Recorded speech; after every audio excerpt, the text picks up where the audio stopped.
Hello everyone, here is Hel from Conscious Rebhell, and today I'm going to show you how to make another kind of vegan butter. The other recipe, you can find it up here somewhere in the screen, and this is made with Aquafaba. Let's see how to make it.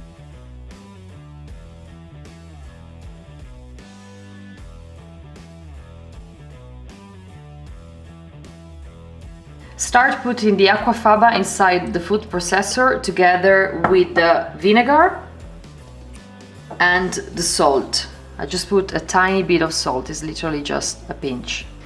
Then you have 2 oil to add. You will start to add a tiny bit of extra virgin olive oil, about half, and then a tiny bit of coconut oil. Close the food processor and start to mix it.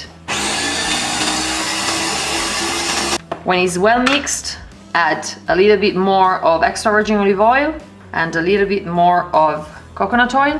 Close again, mix again. Third time, as you can see, is everything well mixed. We are doing this so that it's not gonna curdle, it's not gonna create any problem, but it's gonna mix step by step each oil.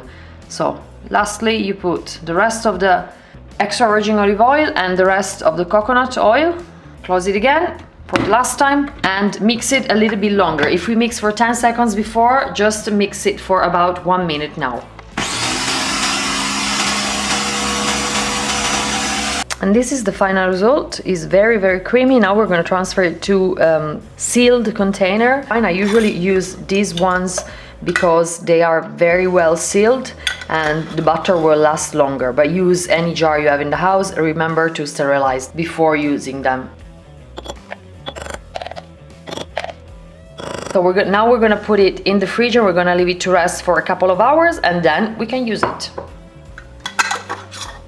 Thank you very much for watching this video. Please like, subscribe, comment down below. Let me know if you have any other idea or any other things that you would like to see on this channel. I have an Instagram profile too and Facebook one too. So if you'd like to follow me over there on Instagram, I give a little bit more hints about my life so you can see a bit more. Please subscribe even to tbsp UK channel. There I will leave the link down below. Is my husband and is the one that is filming every single time. Thank you very much, honey. And I will see you in the next video. Bye.